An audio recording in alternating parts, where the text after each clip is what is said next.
आपकी जो भोली का अगर इंट्रोडक्शन देंगे, भोली का लिखा जो स्टोरी है यह लिखा गया है के अब्बास के द्वारा।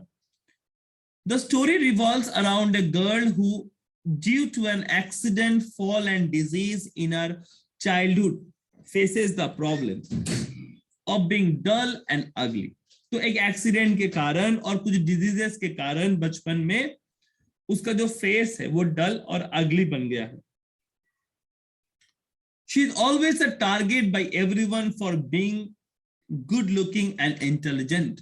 जो लोग उससे दिखने सुनने में अच्छे हैं और जो लोगों का इंटेलिजेंट है, तो वो ऑलवेज एक टारगेट में रहती है।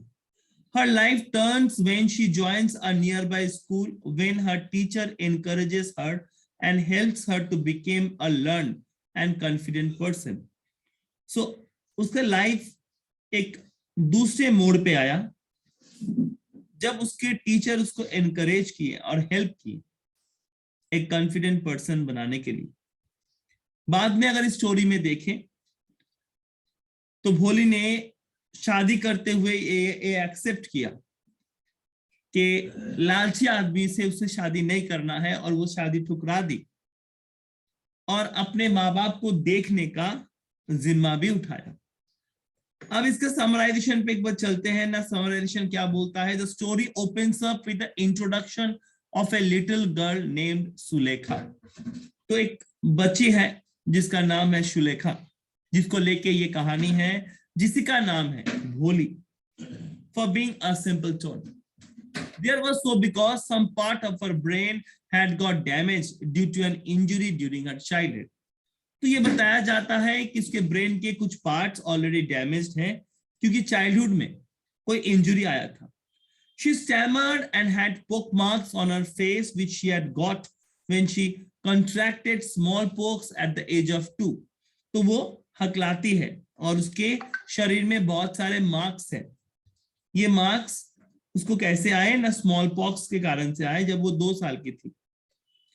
She was a laughing stock for everyone. Her father, Ramlal, was a numberder.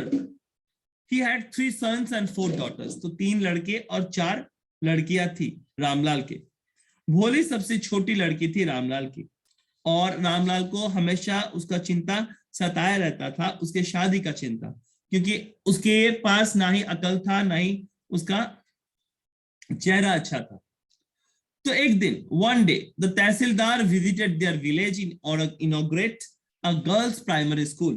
तो गर्ल्स के प्राइमरी स्कूल को खोलने के लिए तहसीलदार वहां पे आए और उन्होंने लोगों को बोला कि, और रामलाल को बोला कि आप अपने बेटियों को स्कूल भेजें।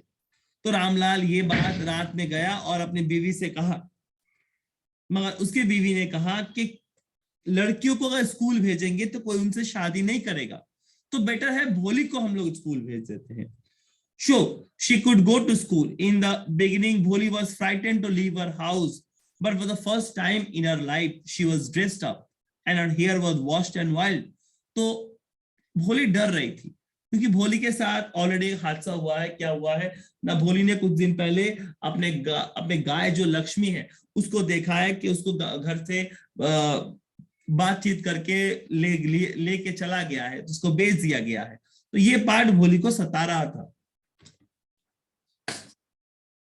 कि शायद उसके साथ भी वही ना हो ना। तो पहली बार भोली को अच्छे कपड़े पहनाया गया है। उसका हेयर जो है, उसका हेयर में तेल दिया गया है, हेयर को वॉश किया गया है। She felt that she was to visit a better place. In the school she met a teacher who was very kind and polite to her. और स्कूल में वो उस टीचर से मिले जो बहुत ही दयालु और बहुत ही अच्छे थे। She encouraged her to study and speak with confidence. उसने encourage किया भोली को पढ़ाई करने और बात करने में। This filled hope in Bholi and she began to go to school every day. और ये चीज भोली के दिमाग में आया और भोली को स्कूल जाना भोली ने शुरू किया। Now years passed and her village upgraded into a small town.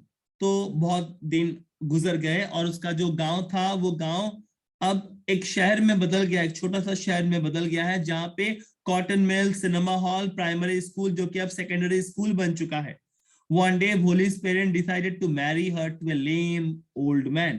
तो एक लंगड़े बूढ़े से शादी करवाना चाहता था, जो कि एक विडोवर भी है, जिसका बीवी मर चुका था, मगर वो अमीर है और वो कोई डाउरी नहीं मांग रहा था. They thought it to be the best marriage proposal for their dumb daughter and fixed up their marriage. तो उन्होंने सोचा कि हमारी जो बेटी है भोली, इसके लिए ये रास्ता एकदम सही है. On the wedding day, the bridegroom arrived with a great pomp.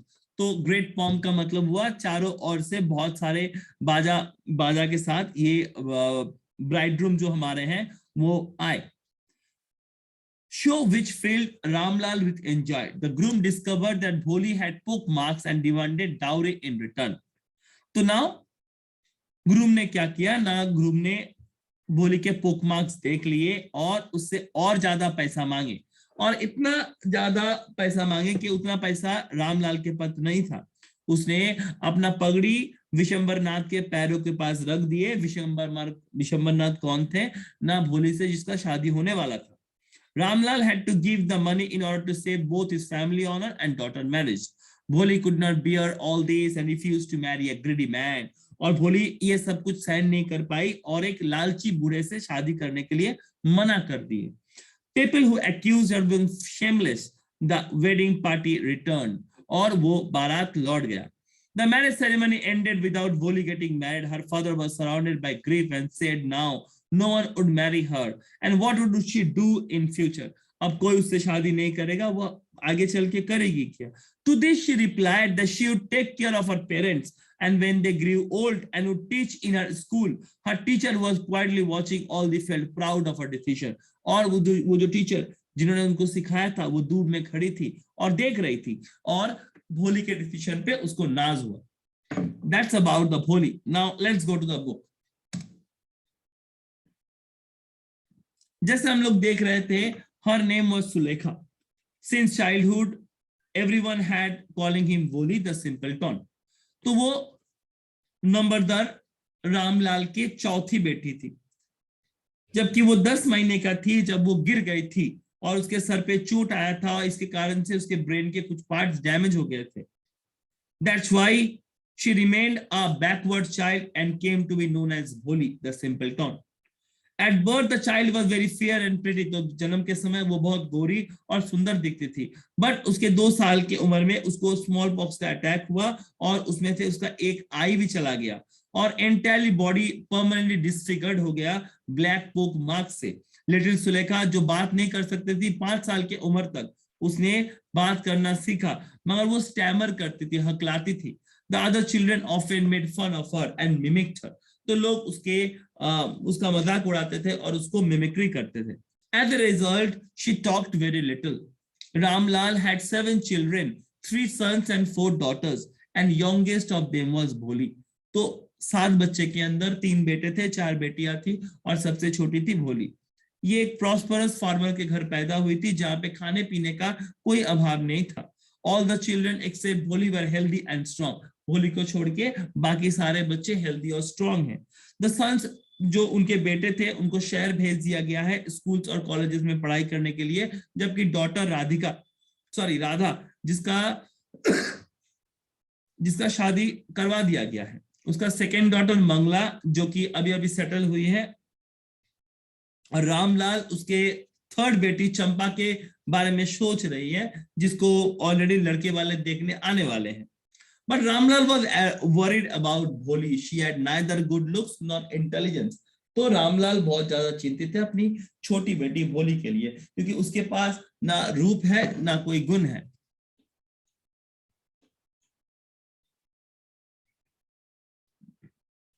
भोली 7 साल की थी जब मंगला का शादी हो गया. The same year, a primary school for girls was opened in her village. और उसी साल एक प्राइमरी स्कूल खोला गया उनके विलेज में. उनके विलेज के 2 तहसीलदार थे जिसने आया था उस सेरेमनी को ओपन करने, ओपनिंग ऑफ द सेरेमनी. उसने रामलाल को कहा कि आप अपने घर के जो बेटियां हैं उनको घर में लाइए, तो बाकी लोगों को देख के आपको देख के बाकी लोग भी अपने बेटियों को स्कूल भेजेंगे. You must send your daughter to school. That night when Ramlal consulted his wife, she cried, "Are you crazy? If girls go to school, who will marry them?" तो जब उसी रात वो अपनी बीवी से इसके बारे में बातचीत कर रहा था, तब उसने बीवी ने कहा, अगर लड़कियों को पढ़ाएंगे तो शादी कौन करेगा? पर Ramlal had the not the courage to disobey tehsildar. Tehsildar का ऑर्डर डिसोबे करने का क्षमता नहीं था रामलाल में। तो एट लास्ट उसकी बीवी ने कहा, क्यों ना हम लोग भोली को स्कूल भेज देते हैं। As it is, there is a little chance of getting married with her ugly face and the lack of sense. Let the teacher at school worry about her. तो क्यों ना उसको स्कूल भेज देते हैं और स्कूल के टीचर उसके बारे में सोचना चाहिए। The next day, Ramlal caught Bholi by the hand and said, "Come with me. I will take you to school." Bholi was frightened. तो रामलाल जब उसका हाथ पकड़ के बोले कि मैं तुमको स्कूल ले चलता हूं, भोली बहुत ज्यादा डर गए। She did not know what a school was like. She remembered how a few days ago their old cow Lakshmi had been turned out of the house and sold. उसको याद है किस तरीके का पाठ हुआ था उसके घर में। उसका जो गाय था जिसका नाम लक्ष्मी था, उसे घर से बाहर बेच दिया गया है। No, no, no, she shouted in terror and pulled her hand away from her father's grip. तो वो अपना हाथ छुड़ा रही थी अपने पापा का पकड़ से। What's the matter with you, you fool? Shouted Ramlal. I am only taking you to school. Then he told his wife, let her wear some decent clothes today, or else what the teacher and the other school girls think of us when they see her. तो कुछ अच्छे कपड़े पहना के भेजिए, क्या सोचेंगे school के टीचर्स और बच्चे। New clothes had never been made for Bholi. The old dresses of her sister were passed on to her. तो उसके लिए कोई भी कपड़ा नहीं बनता था, उसके जो पुराने कपड़े रहते थे उसके बहनों के, वही वो पहनती थी। No one cared to mend or wash her clothes, but today she was lucky to receive a clean dress which had shrunk after many washing and no longer fitted Champa. अब उसको एक ड्रेस मिला है जो चंपा को और नहीं fit करते हैं। She was even bathed and well was rubbed in her dry and matted hair. तो उसके बाल में अच्छी तरीके से तेल लगा के नहा के उसको तैयार किया गया। Only then did she begin to believe that she was taken to a place better than her home. तब वो विश्वास करने लगे कि वो घर से निकल के एक अच्छे जगह उनको लिया जा रहा है। When they reached the school, the children were already in their classroom. Ramlal handed over her daughter to the headmistress, left alone. The poor girl looked around her with fear-laden eyes. तो बहुत ज्यादा डरी हुई थी भोली। There were several rooms, बहुत सारा rooms था। In each room, girls like her squatted on mats, reading from books or writing on slates. तो बहुत सारे क्लासरूम से उस क्लासरूम में लड़कियां बैठी हुई हैं जो चटाई बिछा के वहां पे पढ़ाई कर रही है, आइदर स्लेट्स में नहीं तो बुक से। Now, the headmistress asked Bholi to sit down in a corner in one of the classroom. तो एक क्लासरूम के कॉर्नर में उसकी हेडमिस्ट्रेस उसको बिठा दी। Bholi did not know what exactly a school was like and what happened there. भोली को नहीं पता था कि स्कूल क्या है और वहां पे क्या होता है। But she was glad to find so many girls, almost of her own age, present there. She hoped that one of these girls might become her friend. तो वहां पे बहुत सारे लड़कियां थी और शायद वो उम्मीद करती थी इन सारे लड़कियों में से सारे उसके दोस्त बन जाएंगे। The lady teacher who was in the class was saying something to the girls, but Bholi could not understand nothing. तो वो लेडी टीचर कुछ समझाने का कोशिश कर रही थी, मगर भोली कुछ समझ नहीं पा रही थी। She looked at the pictures on the wall. The color fascinated her. The horse was brown, just like the horse on which the tehsildar had come to visit their house. तो हॉर्स जिसका part उन्होंने देखा वो एकदम same था, कैसे ना जैसे तहसीलदार आए थे घोड़े में बैठ के विलेज में। The goat was black like the goat of the neighbor. तो वो गोट एकदम काला था जैसे उसका नेबर का गोट है। The parrot was green like the parrot she had been in the mango orchard, and the cow was just like their Lakshmi. And suddenly Bholi noticed that the teacher was standing by her side, smiling at her. What's your name, little one? Bho. She could stammer no further than that. Then she began to cry and tears flowed from her eyes in a helpless flood. और उसके बाद वो रोने लगी। She kept her head down as she sat in the corner, not daring to look up at the girls who she knew were still laughing at her. तो उन लड़कियों पे वो देखने का जुर्रत भी नहीं था उनको, क्योंकि वो हंस रहे थे उनके ऊपर। When the school bell rang, all the girls scurried out of the classroom. But Bholi dared not to leave her corner, head still lowered. She kept on sobbing. Bholi, the teacher's voice was so soft and soothing. In all her life, she had never been called like that. It touched her heart. तो उसके teacher के आवाज में एक बहुत ही मिठास था, जिस मिठास का वो तलाश करती थी मगर अभी तक उसको मिला नहीं था. Get up, said the teacher. It was not a command, but just a friendly suggestion. Bholi got up. Now tell me your name. Sweat broke down over her whole body. Would her stammering tongue again disgrace her? क्या उसका ये तुतलाना फिर उसको लज्जित करेगा? For the sake of this kind woman, however, she decided to make an effort. She had such a soothing voice, she could not laugh at her. Bho, bho, bho. She began to stammer. Well done, well done. The teacher encouraged her. Come on now, the full name. Bho, bho, bho, Bholi. At last, she was able to say it and felt relieved. It was a great achievement. तो जब वो पूरा नाम बता पाई तो उसको लगा उसने कुछ अचीव कर लिया है. Well done. The teacher patted her affectionately and said, put the fear out of your heart and you will be able to speak like everyone else. Bholi looked up as if to ask, really? Yes, yes, it is very easy. You just come to school every day. Will you come? Bholi nodded. क्या हर रोज school आएंगे? भोली ने कहा हाँ. No, say it aloud. Yeah, yes. And Bholi herself was astonished that she had been able to say it. Didn't I tell you not take this book? Now, didn't I tell you now take this book? The book was full of nice pictures and the pictures were in color: dog, cat, goat, horse, parrot, tiger, a cow, just like Lakshmi. And with the picture was a word in big black letters. So उस सारे pictures के साथ एक black letters भी था. In 1 month you will able to read this book. Then I will give you a bigger book. एक महीने में आप ये बुक पढ़ पाएंगे, इसके बाद मैं आपको बड़ा बुक दूंगा. Now then a still bigger one. In time you will be more learned than anyone else in the village. There no one will ever be able to laugh at you. People will listen to you with respect and you will be able to speak with the slightest stammer. Understand? Now go home and come back early tomorrow morning. Bholi felt as if suddenly all the bells in the village temples were ringing and the trees in front of a schoolhouse had blossomed into the big red flowers. Her heart was throbbing with a new hope and a new life. तो उसके heart throb कर रहा था. Means it is throbbing. और इससे ऐसे करते करते बहुत सारा साल गुजर गया और उनका जो गांव था वो एक टाउन में बदल गया और वो जो लिटिल प्राइमरी स्कूल था वो एक हाई स्कूल बन गया है. वहां पे सिनेमा हॉल हो गया है, वहां पे कॉटन मिल आ गया है, मेल ट्रेन उनके रेलवे स्टेशन पे अब स्टॉपेज देने लगे हैं. एक रात डिनर के बाद रामलाल ने अपने बीवी से कहा कि आई शैल एक्सेप्ट बिशंबर्स प्रपोजल. तो बिशंबर नाथ नामक एक आदमी जो कि लंगड़ा बूढ़ा है, ये आदमी ने प्रपोजल दिया है भोली के लिए क्योंकि उसका बीवी मर गई थी. Yes, certainly, his wife said. Bholi will be lucky to get such a well-to-do bridegroom, a big shop, a house of his own, and I hear several thousand in the bank. तो एक बड़ा सा दुकान है, खुद का जमीन है, घर है और मैंने सुना है बैंक में बहुत सारे पैसे भी हैं. Moreover, he is not asking for any dowry और कोई डाउरी का बात भी नहीं कर रहा है. That's right, he is not so young, you know, almost the same age as I am. तो उसका जो उम्र है, उसका उम्र मेरा उम्र लगभग सेम ही है. And he also leans.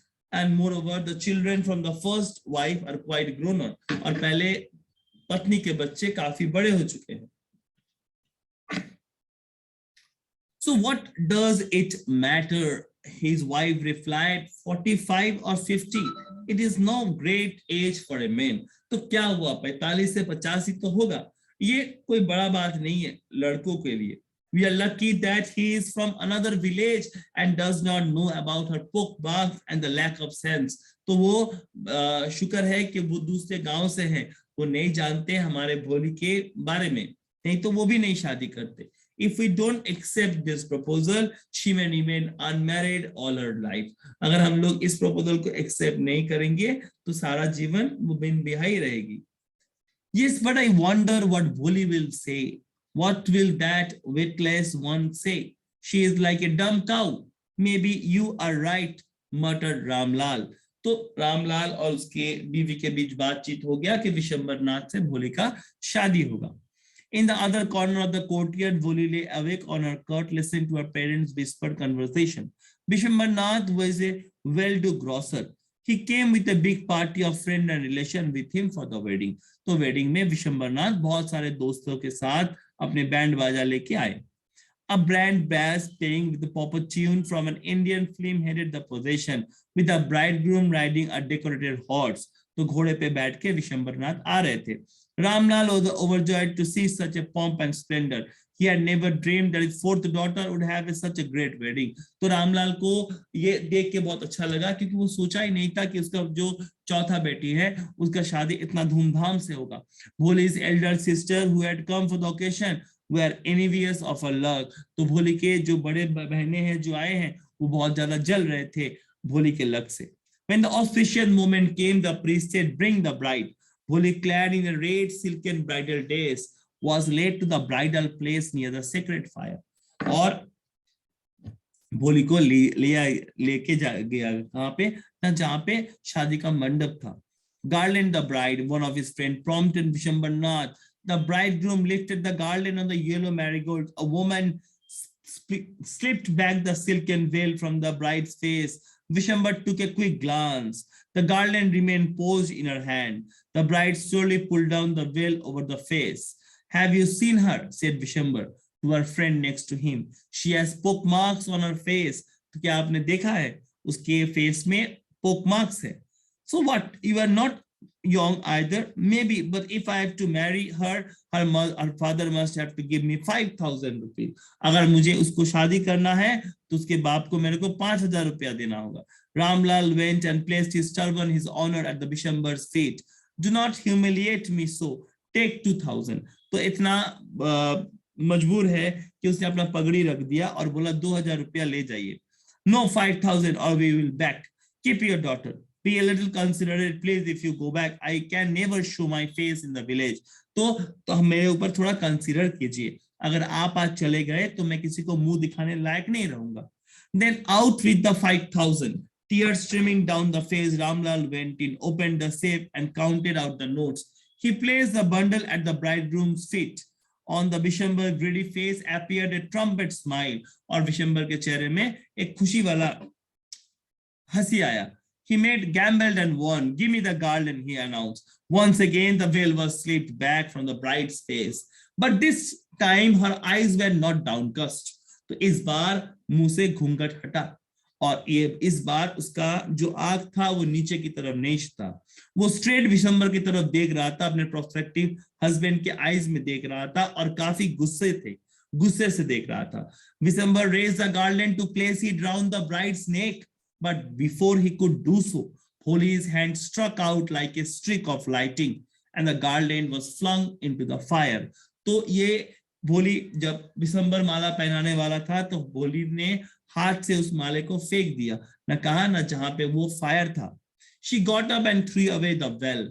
Pitaji, said Bholi in a clear, loud voice. Her father and mother, sister, brother, relations, and neighbors were startled to hear her speak without being slighted stammer. तो बिना stammering के उसको बात करते हुए वो लोग देख के हैरान हो गए. पिताजी, take back your money. I am not going to marry this man. तो आप अपना पैसा ले जाइए, मैं इस आदमी से शादी नहीं करूंगा. Ramlal was thunderstruck. The guest even to whisper, so shameless, so ugly, and so shameless. Bholi, are you crazy? Shout Ramlal. You want to disgrace your family? Have you some regard for our izzat? For the sake of your izzat, said Bholi, I am willing to marry this lame old man. तो आप ही के इज्जत के लिए मैं इस आदमी से शादी करना चाहता था. Yes, auntie, you are right. We all thought I am a dumb-driven cow. That's why you wanted to hand me over to the heartless creature. तो आप लोग सब मुझे एक डंप गाय मानती है और इस कारण से मुझको एक ऐसे जानवर के हवाले करना चाहती हैं जिस जानवर का कोई हार्ट नहीं है. But now the dumb cow, the stammering fool is speaking. Do you want to hear more? Vishwambarnath, the grocer, started to go with his party. The confused bandsman thought this was the end of the ceremony and struck up the closing song. Ramlal stood rooted to the ground, his head bowed low with the weight of the grief and shame. तो रामलाल बहुत ज्यादा शर्मिंदा था। The flames of the scared fire slowly died down. Everyone was gone. Ramlal turned to Bholi and said, "But what about you? No one will ever marry you now. What shall we do with you?" तो आपको लेके क्या करेंगे, कोई आपसे शादी नहीं करेगा। And Sulekha said in a voice that was calm and steady, don't you worry, Pitaji. In your old age, I will serve you and mother, and I will teach in the same school where I learned so much. Isn't that right, ma'am? The teacher had all along stood in a corner, watching the drama. Yes, Bholi, of course, she replied, and in her smiling eyes was the light of the deep satisfaction that an artist feels when completing the completion of masterpiece. तो उस teacher के आंख में एक particularly ऐसा एक आदमी को वो बना पाई है जो आत्मनिर्भर हो पाएगी खुद के ऊपर, जो दूसरे के ऊपर निर्भर नहीं है। एक औरत जो अपने माँ बाप का देखभाल कर सकती है, अपने आप जरूरतों को पूरा कर सकती है, उतना उनको समाज में सर उठा के जीने का अनुमति है। मगर ये डिस्क्रिमिनेशन के कारण में ये सम्मति नहीं मिल पाता। दैट्स अबाउट द भोली। ये एक वुमन एम्पावरमेंट का एक्सीलेंट एग्जांपल है।